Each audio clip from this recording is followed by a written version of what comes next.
Oi, pessoal, tudo bom? Estamos de volta aqui, mais uma semana no VZCast, nosso podcast semanal do Conselho Regional de Medicina Veterinária aqui de Minas Gerais, onde nós vamos trazer assuntos relacionados à medicina veterinária, zootecnia, o que tiver de bacana, de novidade e pessoas bacanas vão estar aqui com a gente, né? E hoje a gente tem aqui a doutora Luísa Lisboa. Vou ler aqui o currículo dela. Você sabe que nessa sequência inicial são daqueles colegas que são amigos, que trabalham aqui com a gente no conselho, aquelas celebridades da medicina veterinária que vão trazer coisas boas. E a Luísa está nesse rol aqui, né? Então, a doutora Luísa, médica veterinária, graduada lá pela Escola de Veterinária pela UFMG. Nós somos contemporâneos, né? Você formou em que ano? 2006. 2006? Tô mais velho que você? Pouquinho. Nossa Senhora! Pós-graduação Lato Sensu em Clínica de Pequenos Animais pela PUC, pós-graduação Lato Sensu também em Programa Sanitário, Inspeção e Tecnologia de Produtos dos Animais, com ênfase em legislação, pela Universidade Cândido Mendes, e pós-graduação e tutela jurídica dos animais e políticas públicas. Além presidente da nossa Comissão de Medicina Veterinária Legal, aqui do Conselho, escolhida a dedo, e também perita da Polícia Civil, né? Isso. Que bom, Luísa, que bom que você está aqui com a gente. Eu adorei o convite, eu recebi, eu falei, olha, eu sou a rainha dos podcasts, né? Quando eu mando áudio lá na nossa comissão, o povo falou assim, finalmente você conseguiu. Eu falei, esse momento vai ser histórico. Áudio de 5 minutos, né? Eu sou desse tipo, então assim, agradeci imensamente pelo convite e compartilhar, né, aqui com vocês um pouquinho aí da minha experiência.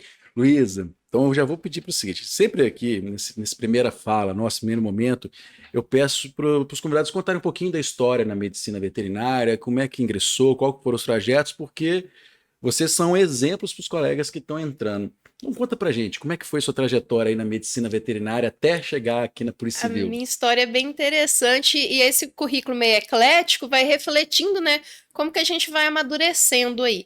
Então, assim, eu sou de Belo Horizonte, nasci aqui, uma pessoa urbana, entrei para veterinária, Santa Efigênia. Santa Efigênia? Isso. E falei assim, quero cachorro e gato pequenos, é o que está mais próximo, na minha zona ali de conforto, uma pessoa urbana. E aí lá para o sétimo, passei, né, na UFMG, e lá para o sétimo, oitavo período, a gente começa a ver umas matérias, inspeção e tecnologia de alimentos. Uhum. Aí eu falei, olha, interessante, legal, né? porque eu já estava ali nos estágios, né, da clínica de pequenos, já vi que era uma questão assim, plantão, remuneração, muita, não vou falar assim uma cobrança, mas muita expectativa assim dos tutores, né, de como resolver aquilo, ter a vida, né, nas suas mãos, não responsabilidade. Eu não corro de responsabilidade, mas aquilo tudo às vezes me deixava assim um pouquinho insegura, né? Falei, quando eu formar, tô no estágio, eu tô sendo amparada, mas e quando eu formar? E aí eu comecei a gostar dessa parte, principalmente de inspeção e tecnologia de carne, pensando já no bem-estar, porque as pessoas falam assim, não, veterinário, como que você pode comer carne? Como que você aceita? Crueldade, fala assim, se tiver uma pessoa para garantir que o abate seja um abate humanitário, um abate digno, sem dor, sem sofrimento, cumprindo com a legislação, essa pessoa eu quero que seja eu, porque eu quero garantir isso. E essa foi a primeira, assim, saída lateral, assim, que eu tive dessa trajetória de pequenos, que eu comecei a perceber essa importância. Luiz, eu posso te interromper? Sim. Você falou um negócio, assim, que para mim também abriu muito minha mente, assim. Primeiro, eu fui igual você, cheguei assim, quando chegou, meu pai, médico veterinário, já estava na clínica, né? Eu brinco, eu acho que até fui feito na clínica. Minha mãe era cliente do meu pai, depois trabalharam juntos, ficavam mais tempo na clínica junto que em casa. Então, tem uma possibilidade grande, assim. Mas quando eu cheguei lá, justamente no oitavo, no nono, aí vem Monicona, Marcelo, eu peguei o Leógenes, eu não peguei o Afonso, mas o professor Wagner. Professor Ferreirinha. Ferreirinha, né? Então, Ferreirinha com as balinhas, né? Também isso também me deu uma sacudida. Mas assim, essa fala sua, né, de cuidar bem dos animais, em 2017, quando eu entrei aqui na presidência, teve um evento em São Paulo com a Temple Grande, obrigado. Fantástico. E aí eu fui lá, assim, era um evento que o professor Matheus Paranhos fez, de bem-estar animal. Falei assim, vou lá entender, a causa animal tá aí chamei a Annalise, mas a Annalise acabou que no dia acabou não indo. E o que a Temple Grande falou foi exatamente isso que você falou. Falou assim, olha, o meu papel com bem-estar animal é até o momento do abate. A partir dali ele vira alimento, né? Mas tem que cuidar, assim, né, desde a reprodução, do manejo, até o manejo pré-abate para chegar ali no momento da Últimos sensibilização. segundos, que seja. Então, assim, você falou, me lembrou ela agora, assim.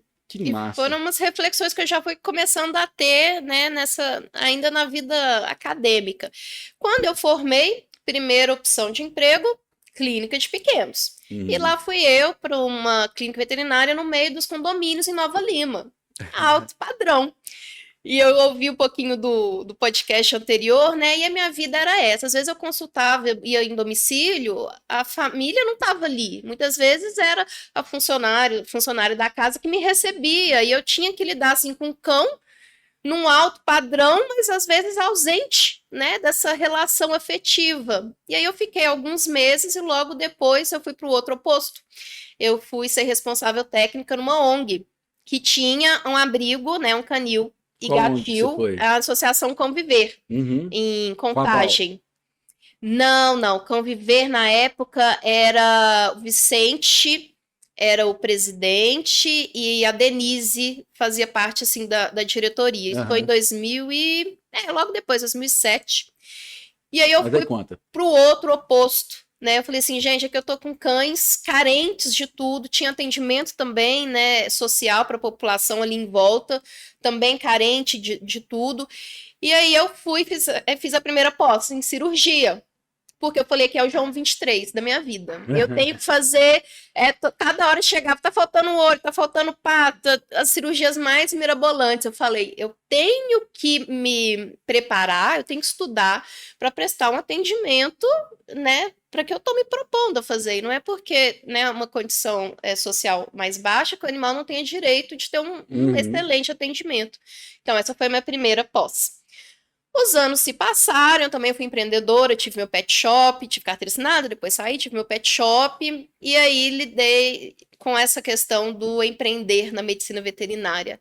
Ser a responsável técnica, ser a responsável pelo estabelecimento. Eu falei, opa... Planilha, contador... Planilha, Word, Excel, tudo ali. Eu falei, não sei se eu quero isso para minha vida. Né? O meu negócio com 3 anos, ele já estava ali meio a meio. Assim, desculpa. As contas, né, eu conseguia já pagar. Tava no ponto de equilíbrio. Ponto de equilíbrio, exatamente. Meio a meio da balança ali. Mas eu falei assim, não tô feliz, porque eu estava sendo consumida por essas multiatividades que muitas vezes o veterinário carrega. Ser gerente, ser motorista, aí o funcionário falta, você vai lá e dá o banho, tinha um consultório também, estava num ritmo muito acelerado. Resolvi ir para a carreira pública. E aí veio a segunda pós, porque estava na iminência de ter um concurso do Ministério da Agricultura. Que só saiu agora. Exatamente. E aí, não, em 2013. Teve outro. 2013 eu fiz. E aí eu comecei a ver, falei assim, gente, o mundo da veterinária é cheio de legislação. E a resolução e a normativa, e não é só você entender de clínica e de inspeção, você tem que entender qual norma está te regindo. E aí começou a entrar essa parte da legislação na minha vida. O veterinário não tem que saber simplesmente identificar um mormo, ele tem que saber quais exames, qual portaria que está esse exame, quais são os prazos, se tem eutanásia, se não tem, tudo é lei que está regindo. E nessa vida de concurso público, apareceu o da Polícia Civil, de perito em 2013 também, eu não passei, continuei mais um pouquinho nos estudos e teve a oportunidade do investigador da Polícia Civil, que é nível superior. E nessa época eu já ouvia muitas pessoas falando que tinha uma delegacia de crimes contra a fauna, mas não funcionava, assim, tinha uma reputação ruim das pessoas que eu ouvia. E eu falei assim, eu vou passar nesse concurso, eu vou ser veterinária para trabalhar nessa delegacia, que eu quero promover a justiça. Eu quero entender o que está acontecendo ali, eu quero oferecer o melhor para os animais, para a sociedade, numa parte criminal. Passei e fui trabalhar nessa delegacia por onde eu fiquei 6 anos, de 2016 a 2022. Segunda a sexta-feira, minha rotina era crimes contra a fauna. 90% aí maus tratos animais, um pouquinho de equinos, um pouquinho de silvestres, né? E ao longo de toda essa minha vida, eu sempre participei muito de audiência pública, na Câmara dos Vereadores, na Câmara dos Deputados, na Assembleia Legislativa, de Minas. E aí veio a junção disso tudo. Como ser útil à sociedade, como ter as leis caminhando nisso tudo. Cheguei até a polícia civil com esse objetivo, e aí eu queria um outro salto, né, assim, dentro do possível na minha carreira, que foi o concurso de perito criminal. Foi o primeiro ano que teve vagas específicas para medicina veterinária, uma demanda em muita parte por conta da Lei Sanção de 2020, porque aí os procedimentos que incluíam cães e gatos não eram mais só tempo circunstanciado de ocorrência, crime de menor potencial ofensivo. E aí já tinha uma demanda pericial maior para o estado inteiro. Aí eu fiz esse concurso na vaga específica para medicina veterinária, mas eu faço de tudo. E conta o seguinte, antes, quando você estava como investigadora, parecia muitas situações que você via assim, olha, isso aqui não é caso de polícia, né? Isso aqui é caso de negligência. Isso é comum isso, assim? Bruno, e isso é importante, assim, para quem assistir, vão ter muitos veterinários, e eu brinco assim, o veterinário ele não traz conhecimento só para ele é multiplicador, ele conta para a família, conta para um cliente. Então, assim, a minha percepção, tá? A gente não tem dados oficiais sobre isso, é a minha experiência mesmo. O que eu percebo? Em Belo Horizonte, que foi a cidade, né, que eu atuei. Há, sim, uma ausência de política pública para entender essas necessidades básicas, até do tutor, como se relacionar com seu animal. Orientação, informação, coisas mínimas. Às vezes fala assim, a pessoa é sem noção. Existe essa pessoa, Sim. quando a gente não identifica uma maldade.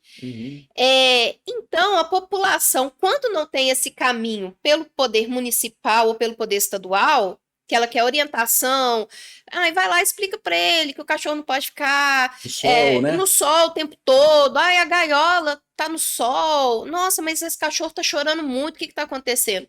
Então, quando a população não tem esse recurso, ela acaba indo para as polícias, ou polícia militar ou polícia civil. Então, muitos dos boletins de ocorrência que a gente recebia, ao ler ali no histórico, digamos assim, a reclamação, você já claramente percebia, falou assim, isso aqui às vezes não pode ser um caso de maus tratos, às vezes está faltando ali uma conversa mínima.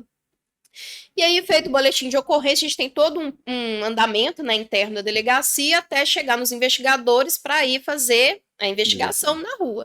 E quando a gente chegava, a maior parte dos casos, isso eu tenho uma estatística interna, eu fiz de 2016 a 2018. Todos os meus relatórios de investigação eu reli, e nessa estatística interna ficou 49, poucos por cento como procedente, e a maior parte, né, mas quase que a metade, como improcedente. Qual que era essa improcedência? Ou não era crime, porque eu vou explicar o que precisa para encaixar no crime de maus tratos, ou simplesmente a denúncia não tinha a fundamentação mesmo. E o que a gente percebia? Muita vulnerabilidade social. Então, é um animal, a gente tem uma família multiespécie, essa relação muito íntima, vou falar assim mais agora de cães e gatos, e a família está numa situação ruim, e o animal está numa situação ruim. Então, às vezes, quem queria fazer a denúncia não necessariamente queria que a família respondesse criminalmente, fosse presa. Ela queria, assim, um suspiro, que alguém fosse lá e recolhesse aquele animal para ir para um lugar melhor. Que alguém fosse lá e explicasse para a pessoa, não pode fazer isso, pode fazer aquilo. Então, esse trabalho orientativo, apesar de não ser uma função da Polícia Civil, como veterinária, e tinha outro veterinário na equipe e mais 3 biólogos, o Otávio. Otávio, né? Isso é bem interessante. A nossa equipe, na época, eram 2 veterinários, né? Eu mais 1 e 3 biólogos, então uma equipe técnica qualificada, além de ser investigadores. Então a gente tinha esse trabalho também. Então, muitas das vezes, não tinha um componente do dolo. O crime de maus tratos, ele precisa... O que é o dolo? É a intencionalidade. Eu quero provocar o sofrimento, eu quero ferir, eu quero mutilar, eu quero abusar, eu quero que aquele animal sofra. Então, às vezes, numa situação de vulnerabilidade, a família não se alimentava direito e o animal também não. Não. Então a gente percebia que não era uma coisa intencional, uma coisa cruel, né? Uhum. Era, infelizmente, aquele cenário. Então a gente muitas vezes caminhava ofícios para a prefeitura, para assistência social, para o posto de saúde, para que aquela família multiespécie seja atendida na sua totalidade, e que não era caso de crime. Os casos de crimes mais comuns são aí agressões físicas e os envenenamentos, né? Eu acho que aí sim, porque a gente percebe agressão física, aquela agressão física, você vê assim, não que tem uma motivação, mas assim, uma crueldade, né, explícita, vou lá pegar uma foice, vou dar uma foiçada para esse animal não pular mais para minha casa. A pessoa que chega, você vê uma câmera de segurança, dá um chute no cachorro, você fala assim, meu Deus, o animal nem se mexeu, estava deitado, assim, aquela coisa totalmente destemperada, né? Assim, não que tenha justificativa, porque a gente ainda tem uma cultura que os pais batem nos filhos como uma medida de educação. Você acha que não vai bater no cachorro porque roeu o chinelo? Vai! E vai educar? Não vai. Não vai educar. Mas a gente ainda tem que evoluir muito nesse ponto da educação, né? Tanto com os filhos quanto com os animais. Então, assim, eu vejo que esses crimes eram, esse tipo de denúncia, realmente eram as que tinham procedência, porque você via um planejamento, envenenamento é horrível, né? A pessoa sabe muito bem o que ela está fazendo. Então, essa era a minha E a morte minha do rotina. envenenamento, ela é cruel mesmo. É cruel, né? E a gente fala assim, Cruel. tem todos os atos preparatórios. E outro ponto interessante é que a gente começa a perceber que os animais, às vezes, eles são reflexo do convívio das pessoas. Então, quando tinha uma fundamentação de crime, às vezes era vingança, entre familiar, entre ex-companheiros, intolerância, aquele cão comunitário, mas na verdade não é tão comunitário assim. Às vezes passa alguém, vai lá, cuida, põe água e comida, mas não tem uma certa responsabilidade sobre aquele animal. Então, isso tudo, os conflitos das pessoas acabavam refletindo nos animais. Eu acho que isso era, assim, bem interessante trabalhar até mesmo uma mediação de conflitos, que também não é um trabalho da Polícia Civil, mas a gente acabava por fazer isso, né? Para os animais ali, naquele contexto, terem harmonia. Porque uma questão da lei sanção, né, Luísa, que ela elevou muito a gravidade, né? Então, assim, é crime, né? E vai pra cadeia mesmo, né? Sim, os maus tratos, né, em 1998, ele deixou de ser uma mera contravenção penal para já ser um crime. Só que a lei era muito branda. Vamos dizer que era 6 meses a 1 ano de detenção. O que significa isso?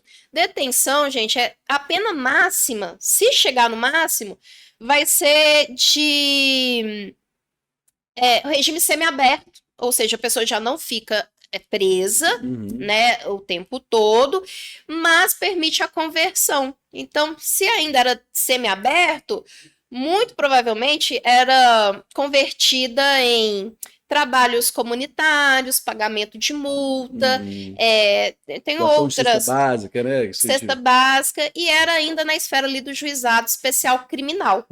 Mas era sim um crime, mas de menor potencial ofensivo. Quando veio a lei sanção, que já estava tramitando, né, ela ganhou esse nome porque realmente foi um evento emblemático que aconteceu depois do projeto de lei, mas recebeu esse nome, né, do Sanção Pitbull, que todo mundo conhece a história. Aí já passou, o negócio começou a ficar diferente, né? Eu percebi sim um aumento das denúncias. Estatisticamente, a Polícia Civil e as outras corporações da segurança pública também perceberam esse aumento.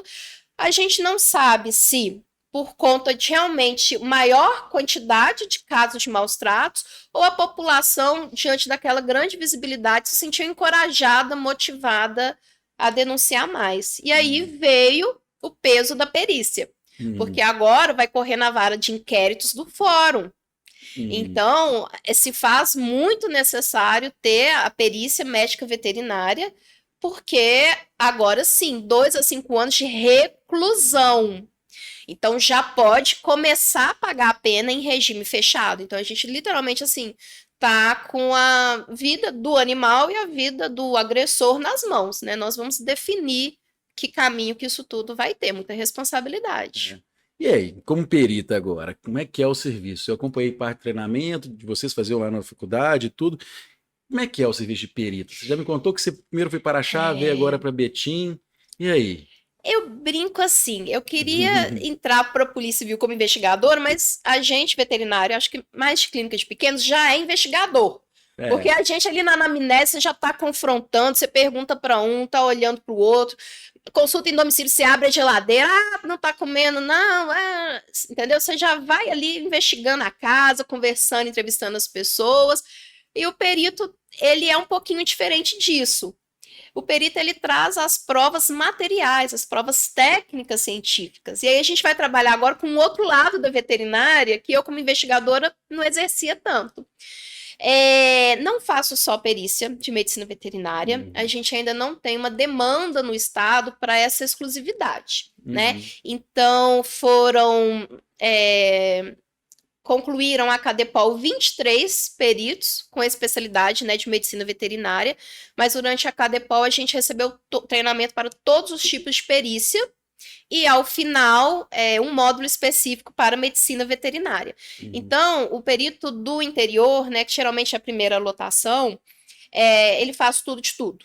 Acidente de trânsito, homicídio, suicídio, toxicológico, né, análise de drogas, balística, mexe com armas, munições, porque você está ali, é um clínico geral. E a gente ainda faz o que aparecer de medicina veterinária.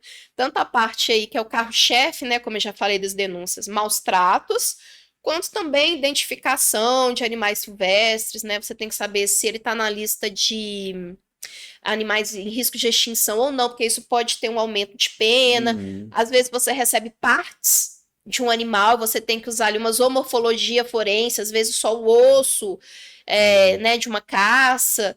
Então, aí literalmente como médica veterinária, eu continuo tendo que fazer tudo de tudo, da mesma forma que o perito generalista. Então, assim, é um aprendizado constante, porque se eu não sei, eu tenho que estudar, ou eu entro em contato com quem é reconhecido, né, tem um reconhecimento notório, saber daquele assunto ali, e corro atrás para fazer o laudo.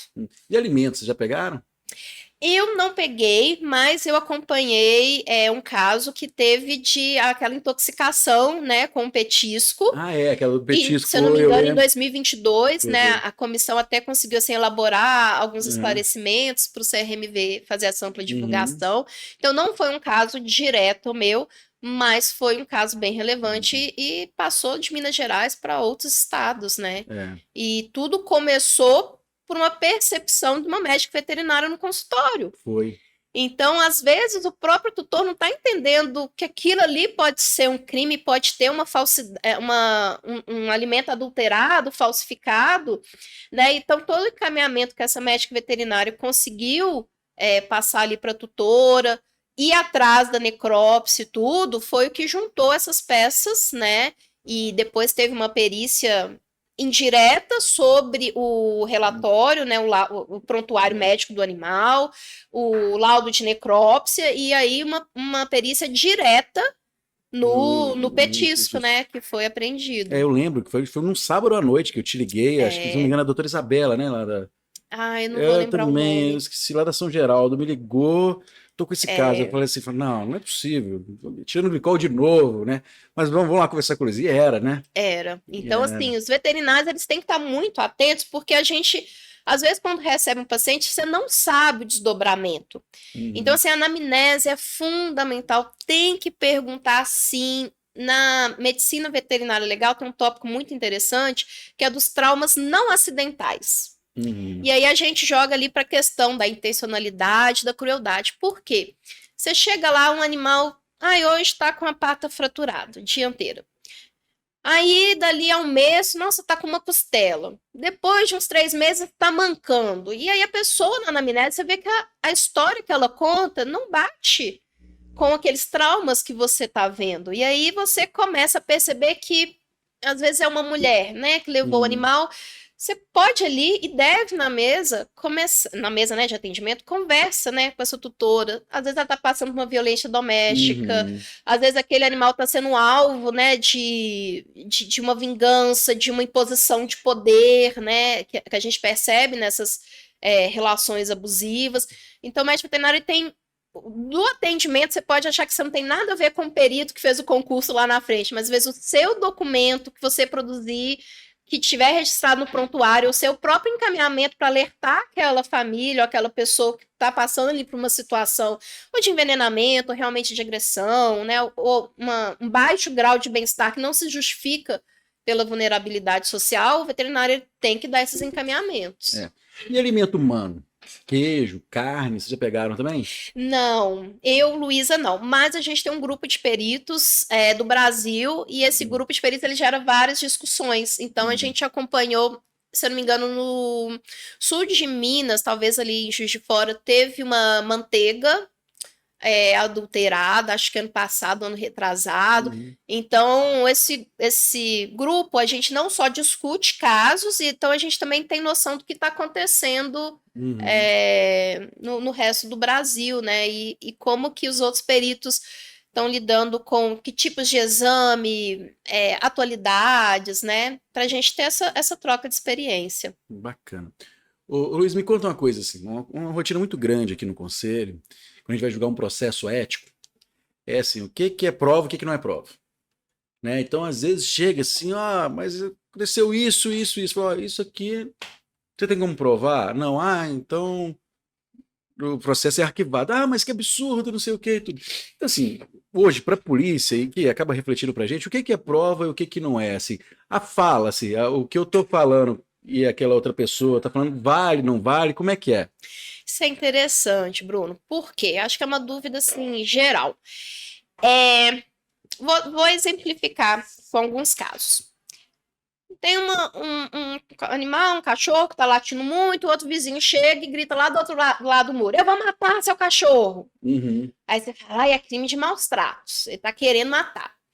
Juridicamente, a gente encaixaria isso mais como um crime de ameaça a própria pessoa, em que o agressor, vamos chamar assim, vai se utilizar do animal, mas para atingir você, né? Então, assim, dentro da criminalística, que é o estudo, né, das provas, dos vestígios, é muito... Hoje em dia, para os médicos veterinários, a gente fica muito fascinado com essas provas materiais, que é a perícia, que você vê e pega um vestígio e analisa e olha no microscópio, que são coisas palpáveis. As provas materiais são provas palpáveis. Então, isso eu acho que é muito mais fácil de você conseguir, não só por meio direto, mas por meio indireto. Então, o que seria, por exemplo, uma prova direta? Um animal que será periciado, e nessa perícia vamos supor que houve uma técnica inadequada de cirurgia e você constata que o ligamento cruzado não foi reconstituído. Então você examina o animal, faz testes ortopédicos ou de imagem, você faz essa constatação no animal, né? Assim, o exame de imagem para auxiliar ali, né? Mas você está colocando a mão no animal.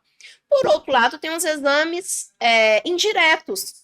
Então, você vai ter acesso a um prontuário médico veterinário, a um exame de imagem, você não está com o animal ali pegando, mas você tem plena condição de analisar aquelas informações que chegaram de forma indireta e são provas também. Conversas de WhatsApp, né? Tá muito na moda, rede social, tem a forma correta, né, de você fazer o print. Depois eu posso conversar mais sobre isso. Fala mesmo, porque isso é muito comum. Então, conversa no WhatsApp, aí o pessoal manda aquele tanto de conversa. Para a polícia, que eu falo assim, para a polícia, mas lembrando que tem as 3 esferas. A esfera criminal, né, a esfera civil, que geralmente tem a ver com a reparação do dano, e a esfera administrativa, que entra aqui a parte ética do conselho. Essas provas, elas podem ser usadas nas 3 esferas. Então, como eu tenho experiência na prova criminal, o WhatsApp, o print, você não vai deixar o nome, doutor fulano. Você exclui esse nome da agenda e deixa um número de celular. Porque aquilo ali é uma forma de você verificar que não foi. Eu falei, mãe, muda o seu número aí para doutor fulano e vamos começar a conversar aqui e produzir uma prova falsa. Então, assim, pelo número, né, você consegue entendi, que legal. vincular direto ou indiretamente aquela pessoa que você está conversando. Uma outra modalidade pode ser, por exemplo, uma ata notorial, se não me Isso que eu engano. perguntar, tem que registrar em cartório? Pode sim, sim. Não precisa, dependendo. Porque a Polícia Civil, quando ela te receber ali para começar a investigação, você vai receber orientação, porque às vezes você mandar o seu celular para perícia para extrair uma conversa pode demorar meses. Então, assim, de acordo com cada caso, os investigadores ali, com o delegado, eles vão fazer uma instrução dos meios mais fáceis, né? Mais fáceis, legais, dentro da legalidade também, mais acessíveis, para você fazer. Então, assim, print celular é com um número de telefone aparecendo. Tira seu nome, coloca o número, ou coloca... Cuidado, né? Tem muita mensagem que é apagada. Então, dentro da perícia, né, de aparelhos celulares, é possível, dependendo, restaurar algumas mensagens, né? Mas essas são as provas no âmbito material. Por outro lado, tem as provas subjetivas, que é isso. Quem que ouviu o vizinho gritando que ia matar o meu cachorro? Feriado, não tinha ninguém na rua. Aí praticamente assim, fica a sua palavra contra a da pessoa, mas sempre que possível a gente vai elencando o máximo de provas possíveis. Uma coisa que quem entra no ramo da perícia gosta muito de falar é assim, a perícia é a rainha das provas. Não é bem assim, não. Né? Para o Código de Processo Penal, é igual hierarquia. Tanto as provas subjetivas, que é essa que você consegue com a entrevista, depoimento, né, que você extrai das pessoas, quanto as provas materiais. Então, ambas são importantes, mas algumas você consegue fundamentar melhor, né? Assim, você consegue demonstrar melhor do que um grito que só você ouviu, né? Fica muito... Ou uma conversa ali num consultório que só tem duas pessoas, né? Por isso que o veterinário tem que se cercar, né, da melhor metodologia de atendimento, utilizando todas as resoluções, instruções do conselho, e o tutor também tem que se cercar e perguntar e pedir todos os registros também. Bacana. Bom, Luiz, outra coisa também, em relação às perícias, a gente está vendo assim uma judicialização de tudo, né? Tudo está judicializado e a gente tem visto aqui no Conselho um grande aumento das perícias que não são da polícia, né? Então eu queria também que você explicasse assim, para a gente um pouquinho assim, o que é, quem que é o perito judicial, quem que é um perito que às vezes é convidado pelo Ministério Público, se é realmente perito, você vai escrever ali, olha, aquele é um laudo de perícia, se não é um laudo. Outra coisa que a gente percebe também é que às vezes os colegas vão lá, já aconteceu uma situação que o colega foi fazer uma perícia num rodeio, e aí foi fazer uma avaliação do som, e aí usou ali um decibímetro do celular. Né? E assim, eu no meu pouco entendimento, mas se eu fosse um advogado aqui, eu falo, olha, isso aqui não tem avaliação do Inmetro, desconsidera esse negócio, assim. Então vamos lá, porque como eu acho que a perícia, a medicina veterinária legal, né, que engloba essa especialidade que engloba aí as perícias, ela foi reconhecida pelo Conselho Federal em 2017. Surgiu agora. Né? Então é muito recente, por isso que eu acho que tem tanta dúvida, né, dos colegas a respeito disso. Eu também não sei de tudo, também estou constante aprendizado. Então, assim, quando a gente pensa em perícia, a gente tem que pensar em 3 áreas principais, né? A parte criminal, que eu acho que as pessoas têm um pouco mais de entendimento, que é o perito criminal. Ele é um perito oficial, ele precisa, né, fazer um concurso público, ser aprovado, passar pela academia de polícia, e aí ele vai atuar como um ente imparcial do Estado, porque a polícia civil, quem faz a investigação, ela é imparcial. Em Minas, a perícia está ligada diretamente, faz parte da Polícia Civil. Tem outros estados que tem o Instituto Geral de Perícia, mas que presta apoio, né? Não é uma vinculação tão direta assim com a Polícia Civil, mas a função é a mesma. Então, esse perito criminal... É um ente público, assim, fez o concurso, passou, sim, do Estado. Precisa, né? Então, eu trabalho Eu sou servidora pública, Uhum. concursada, Polícia Civil de Minas Gerais. Então, esse perito, ele recebe uma requisição do delegado, de autoridade requisitante, às vezes tem um quesito ou mais, ou às vezes você ali na hora vai ver o que você precisa traçar a dinâmica, né? Coletar os vestígios, se tiver análise laboratorial, outro tipo de coisas. Então você tem essa autonomia e tudo é feito dentro de uma cadeia de custódia, porque vai ensejar um processo criminal. Então, a gente segue o Código de Processo Penal, o Código Penal, é nessa esfera aqui que eu vou trabalhar. E o que é cadeia de custódia? Antes de você A cadeia de custódia, ela foi mais, digamos assim, detalhada, assim, uma cobrança maior em 2019. Uhum. Por quê? Um vestígio criminal, eu tenho que ter o total controle. Se eu encontrei algum material aqui, quem foi a primeira pessoa que viu? Alguém pegou? Quem pegou, colocou em algum invólucro? Anotou data, hora, local? E depois, isso foi para um laboratório? Quem pegou? E o que de processamento fez? E aí colocou em um outro invólucro? Então, a cadeia de custódia, ela é toda essa... Esse caminho, né? caminho desde a coleta do vestígio até o seu descarte, porque às vezes tem coisas que vão ser descartadas ou vão ser consumidas no exame. Então eu tenho que ter o controle, quem, onde, como, o que foi feito com aquilo. Na Polícia Civil nós temos um sistema interno que registra eletronicamente, né? Você vai alimentando esses dados para não ter aquilo que você comentou. Essa prova aqui, vamos questionar. Se eu for advogado, de onde que surgiu? Então, eu tenho que ter esse total controle. Por um outro lado, então, a parte criminal, gente, é para você cumprir com o Código Penal. Então, existe um crime que tem que ser investigado e a pessoa vai receber uma pena para aquele crime.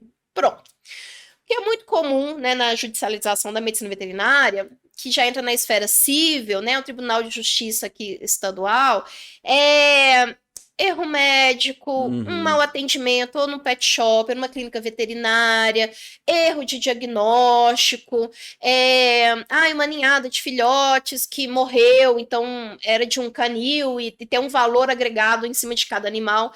Então, a pessoa que entra com essa ação, ela busca reparação, ou de um dano moral, ou de um dano material, ou ambos. Né? E nisso os médicos veterinários, infelizmente, né, estão nesse crescimento também, porque eu acho que pela divulgação, né? Às vezes acho que até pela relação que tem hoje, né, com os animais. Os tutores, eles seguem muitas redes sociais também, vem muitas reportagens. Então, assim, é aquela questão, eu quero exercer o meu direito. Nem sempre, né, há aqueles casos de que há uma má-fé, né? Nem sempre aquilo que é contado é a verdade plena.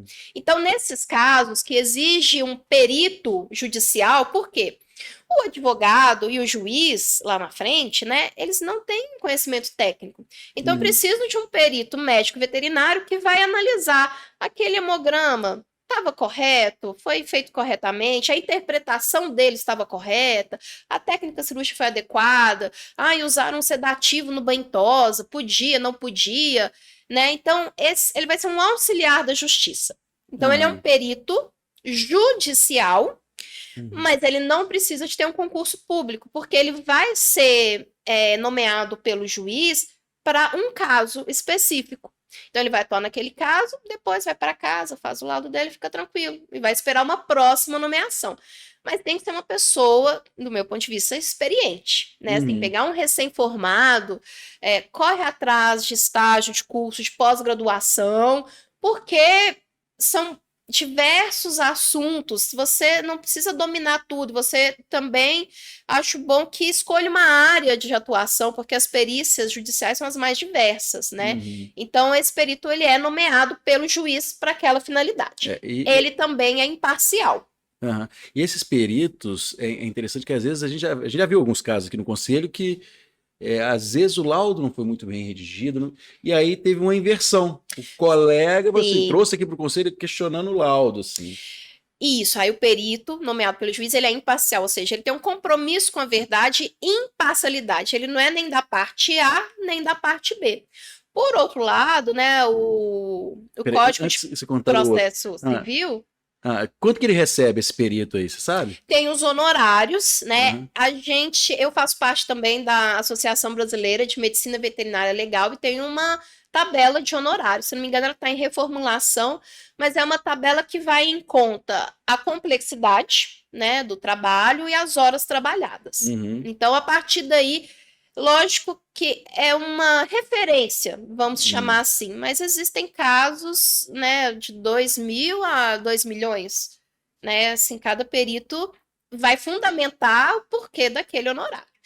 Então, o perito, por parte ali do juiz imparcial, tá ali, vai receber os quesitos de ambas partes. E aí, quem pode auxiliar a parte A e a parte B? O assistente técnico médico veterinário. Então, esse lado aqui contrata o médico veterinário, esse lado aqui também, preferencialmente, tá, gente? Se ficar só um aqui, vou falar que a outra parte tem grande risco de ficar desguarnecida. E esse profissional, ele vai trabalhar pela parte. Então, ele vai analisar aquilo ali, às vezes em conjunto com o escritório de advocacia, vai ver o ponto forte, ele vai evidenciar o ponto forte. Às vezes um ponto tá mais falho, ele vai, não vou dar tanta importância. Então, o assistente técnico ele vai fazer todo o possível dentro da legalidade, dentro da ética e dentro da técnica para assessorar essa parte.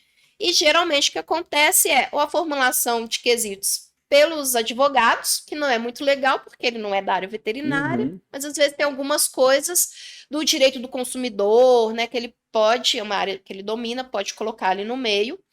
E os assistentes técnicos podem e devem fazer quesitos para aquele perito nomeado pelo juiz responder. Então aí fica essa disputa aí, né? Então 3 veterinários podem estar envolvidos em um processo judicial. E esse assistente, esse perito assistente, em média, quanto que ele tem recebido hoje? Olha, as ações da esfera civil, a gente não vê grandes indenizações, não. Eu acho que está na faixa aí, depende, assim, mas o que eu percebo é questão de pet shop, algumas coisas assim mais simples, em torno aí de 4, 5 mil reais, às vezes o valor da causa. Então, se você pegar isso com o honorário, né, que a associação sugere, ou com o que a pessoa que ou quem propôs a ação ou o réu, às vezes a remuneração do perito, do assistente técnico, ela pode ficar, às vezes, como que uma ação vale 4 mil reais, eu vou cobrar 4 mil reais pelo trabalho. Então, assim, a associação, ela coloca isso, todas as partes, inclusive o juiz tem que ter ciência, né, que existem esses honorários, mas você também tem que trabalhar de acordo com o que é possível se fazer. Então, assim, informações mais precisas sobre quanto um perito assistente técnico recebe, eu não tenho para passar. É caso a caso, né? É caso a caso, mas a gente pensa em uma questão de divórcio, e que tem um rebanho grande, vamos botar aí 150 mil cabeças, e aí você tem uma evolução de rebanho, você tem uma parte querendo ali uma divisão patrimonial, a outra e um veterinário. Quanto que vale essa ação? Nossa, a evolução de rebanho, eu lembro daquela questão do Serjão que eu errei, que era tudo ou nada, assim. Pois é, então assim, às vezes a gente tem perícias das mais diversas, outra também que costuma ser muito valorosa, animais assegurados. Eu ia te perguntar justamente disso. Então assim, as questões geralmente de clínica e pet shop, elas costumam ter um valor aí mais baixo do que essas outras, até pelo valor. Às vezes uma central de inseminação tem um equino de 2 milhões de reais o valor. Então, com certeza, o assistente técnico e o perito, quando vai formular os seus honorários, ele tem que levar tudo isso em consideração. E é claro, né? A técnica tem que ser na excelência para todos os casos, mas é muito mais fácil numa situação dessa que tem um valor muito alto, o perito ser questionado. Sim. Então é muito importante, né, essa questão de como obter fundamentar, né? Fundamentar. E os bons peritos, os bons assistentes técnicos, eles fazem uma planilha de trabalho. Uhum. Horas para referência bibliográfica, horas trabalhadas para estudo, horas para diligência. Uhum. Então, assim, isso dá uma confiança para todo mundo naquele processo, né? Porque o veterinário muitas vezes é mal visto, como, às vezes eu já escutei isso, o mercenário quer tirar dinheiro a qualquer custo, e quando você coloca o valor de toda a sua formação, né? Eu tô com 3 pós-graduações, isso tem um valor Claro. investido, né? Todos os cursos, congressos que você fez, as suas horas trabalhadas, elas têm que ser bem valorizadas, mas o veterinário tem que saber botar o seu valor. Se Uhum. você não consegue convencê-los que aquele valor é justo por conta disso, dos argumentos corretos, necessários, você está desprestigiando a própria profissão, né? Uhum. E, Legal. Bruno, você comentou das perícias do Ministério Público. Isso. Elas entram em qual perícia? Depende. O Ministério Público, ele pode trabalhar com ação civil pública. Uhum. O que que é? Não tem nada a ver com a parte criminal, tanto que o nome fala que é civil, e pública que tem um interesse público. Acontece muito com canis municipais de prefeitura. Rodeio, né? Rodeio, né? Alguns Vaquejada. eventos em que o Ministério Público é provocado, Uhum. mas o Ministério Público ele é uma parte acusatória. Mas ele se cerca, né, de profissionais. O Ministério Público de Minas Gerais fez isso. Eles fez um processo seletivo de cadastro denominado peritos do Ministério Público, porque dentro daquela perícia ele está representando o Estado, mas É. representando uma parte acusatória do Estado. Uhum. Então, o perito do Ministério Público ele não é imparcial, mas ele também tem um compromisso técnico, ético, né, daquele produto que é o laudo pericial. Mas, para mim, né, nos meus estudos, aí, a linguagem mais correta seria um assistente técnico para o Ministério Público, porque esse laudo ele também vai ser confrontado, né, pela outra parte. Ele Pode pode ser ser chamado uma de laudo parte pericial também? particular, pode ser uma parte pública, né? Uhum. O termo mais adequado é o laudo pericial, ele é produzido pelo perito, Seria você. sim, o perito Oficial. oficial. Né? Os Uhum. outros a gente chamaria de parecer, relatório, Uhum. né? Então, assim, o laudo tanto da esfera criminal quanto da esfera civil, que o perito produz é o laudo pericial. O que as outras partes produzem seria um parecer técnico, né? Uhum. Mas que pode ser igual tamanho ou objetivos, né? Tanto melhor, tanto quanto um laudo pericial também. E Bacana. aí, esse profissional que está agindo, né, que foi nomeado pelo Ministério Público, ele vai produzir esse parecer, e aí tem que ver qual que é a finalidade. Muitas vezes a ação civil pública, ela quer que o veterinário que trabalhou, né, produziu aquele relatório, ele traga uma situação, um retrato, né, do que ele viu, uma descrição do que ele viu, e muitas vezes ele quer um parecer sobre o que fazer, porque a ação civil pública é o compromisso que o Ministério Público vai firmar com um agente particular, uma pessoa, uma entidade ou um outro órgão público, da obrigação de fazer ou não fazer.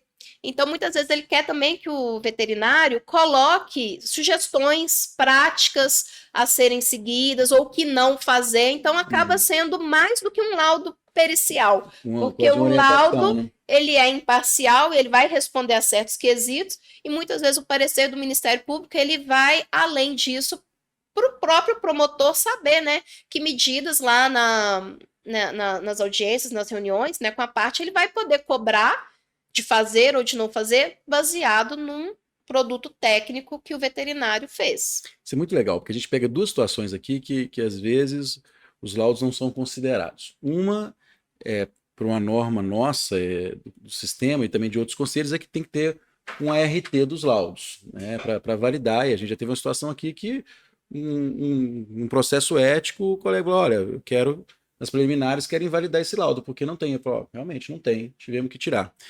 E as conclusões, né? Então, muitos laudos, assim, eles vão assim, olha, então, tal ação, tal colega caracteriza imperícia ou negligência e tudo assim. E pelo que você está falando, assim, ele vai sugerir, né? Ó, pode ser que tenha, né? Então Sim. vá para um processo ético, ou vá para uma coisa, né? Mas ele não bater esse martelo, né? Gente, o perito o assistente técnico não pode se aventurar. Aham.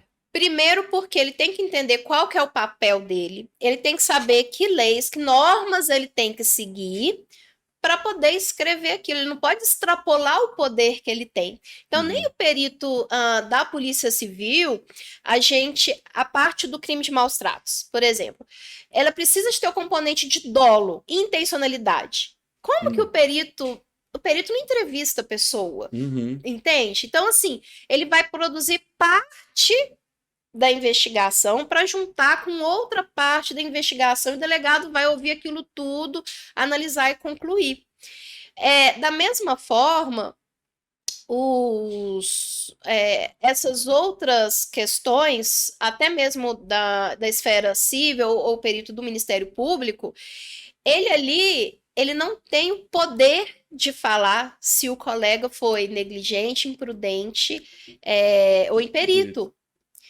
Porque quem vai dizer isso na esfera civil vai ser o juiz. Uhum. Lógico que os assistentes técnicos vão fazer perguntas para direcionar ao juiz até aquela conclusão Uhum. da conduta, porque às vezes aquilo é necessário para a condenação do ponto de vista da esfera civil. Por outro lado, né, eu imagino que as demandas aqui que vêm para a parte ética do conselho, existe uma deliberação Sim, claro. a respeito disso. Não é uma pessoa quem vai falar, determinar a conduta do colega.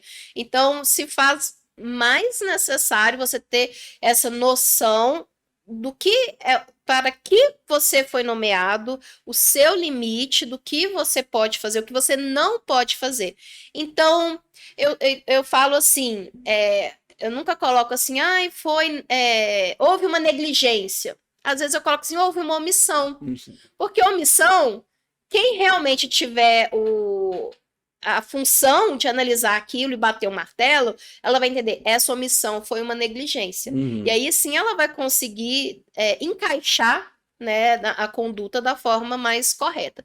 Então, colegas, muito cuidado, né, porque acontece muito na esfera civil e na esfera ética isso, de você já estar fazendo a condenação É, antecipada, é. né? E não é a sua função, você está extrapolando, né, a sua função. Os processos éticos aconteceram, assim, já aconteceram isso muitas vezes, mas é muito comum um processo ético ali, por exemplo, nas entrevistas, nas oitivas, o denunciante, porque fulano não tem que mais trabalhar, eu quero que casse esse colega, né? Assim, a pena máxima, assim. E é exatamente isso. Quando a gente vê, a gente vai analisar, né? Se tem razão dos fatos ali, né? Se aquilo é pertinente. E depois a gente vai graduar a pena e tudo, né? Para ver se tem a relação ou não. Mas quando a gente. E é um julgamento pelos Pelos pares, pares, né? exatamente. E se acontece, por ser poucas vezes, eu não lembro de uma ou duas só, que a gente viu que tem o dolo, aí a gente já pega ali o resultado final encaminha para a Polícia Civil, para o Ministério Sim. Público. Né? Mas felizmente a maioria é realmente É, negligência, imprudência, né?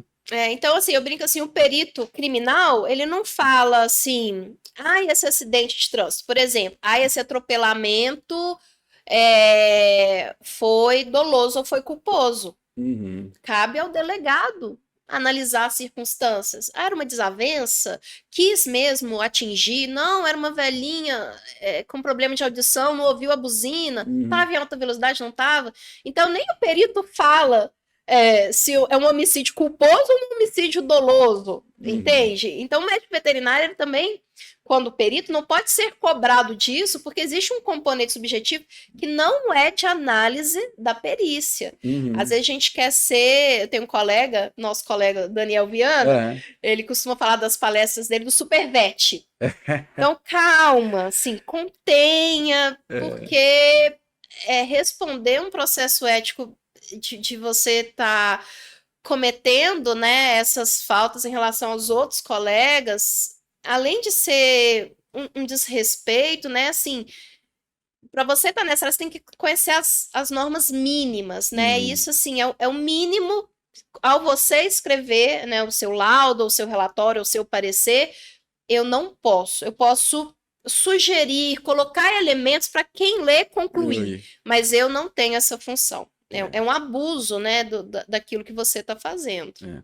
Luísa, a gente está chegando no nosso fim, mas a gente também está entregando o fim da Ah, gestão. E aí, né, agora a gente tem que encerrar a comissão depois, para depois ela ser reconvocada. E aí vocês estão preparando um curso, não é isso?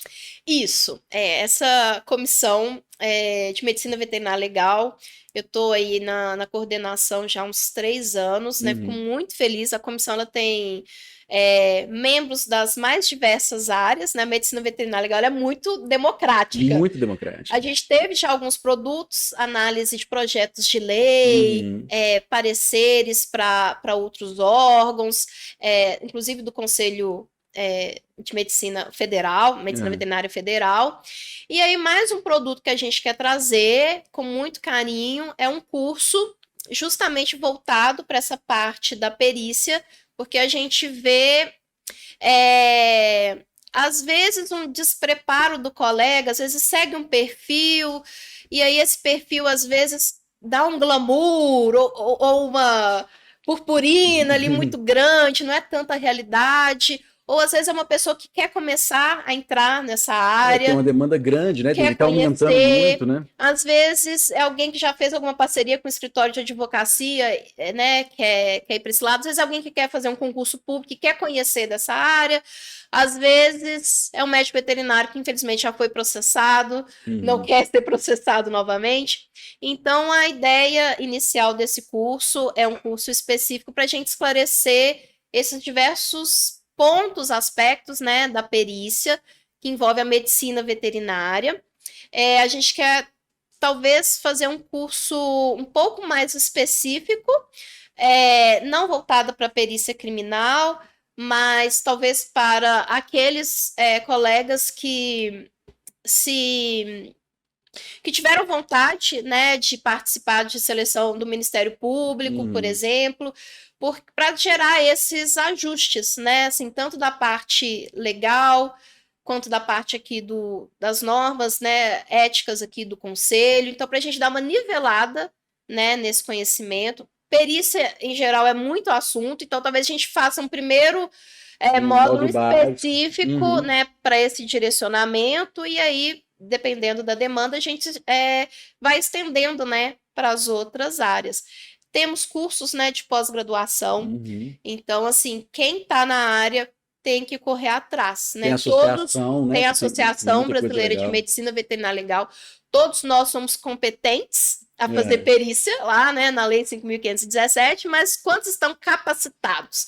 Então, eu fico muito feliz dessa capacitação vir, né, da gestão do Conselho, que está atento ao que está acontecendo, ou no Ministério Público, ou aqui nos processos éticos, né? Na esfera criminal não tem assim uma interface muito grande, geralmente as coisas já estão bem encaminhadas, né? Porque a gente teve esse nivelamento lá na academia de polícia, com as leis do Código Penal e tudo, então a gente está melhor encaminhado, mas oferecer isso, né, para os médicos veterinários de Minas Gerais é fundamental.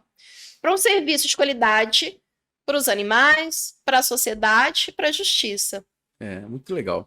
Luísa, tem que te agradecer demais, Ai, assim, agradecer pela obrigada. comissão toda, que o pessoal é muito bacana, vocês fazem um serviço realmente exemplar, e obrigado por estar aqui hoje, assim, tava falando do podcast da Lais, assim, são aulas, assim, eu vou Eu aqui, falo um pouquinho, a Liza também fala. não, eu vou Nós somos, aprendendo cada coisa, assim, é coisa demais, assim. Isso que é interessante, porque nós colegas aqui, a doutora Liza, eu já conhecia de outros carnavais, né? Campeiraí do carnaval, perto do carnaval. Então, como que os médicos veterinários acabam se conhecendo, às vezes em áreas diferentes, às vezes, de repente, estão em prol da mesma área, depois a Liza agora está mais para saúde única, Uhum. eu sou medicina veterinária legal e criminal, mas assim, como que um complementa o outro, Isso é bacana né? demais, isso é Então, muito eu fico legal. muito Que feliz. bom, muito obrigado. Pessoal, encerramos, né? Vocês viram mais um que a gente estourou o tempo, não tem jeito, porque é super Ah, legal. Nos sigam nas redes sociais, nos sigam aí no Spotify, no Deezer, compartilhe esse conteúdo, chame os colegas para virem. E tem uma coisa, uma novidade. Nos próximos, né? A gente está aqui no auditório, a gente vai convidar a plateia. Né? Então se preparem, a gente vai divulgar antes quem vão ser legal. os próximos, pra vocês virem. Aí é bom que conhece os colegas, trocam Vai ter mais ideia, né? Ter pergunta? mais perguntas, não, e ter esse networking assim que é super legal. Beleza? Até semana que vem então, pessoal. Tchau, Tchau, tchau. tchau. Obrigada. Ah, é super legal.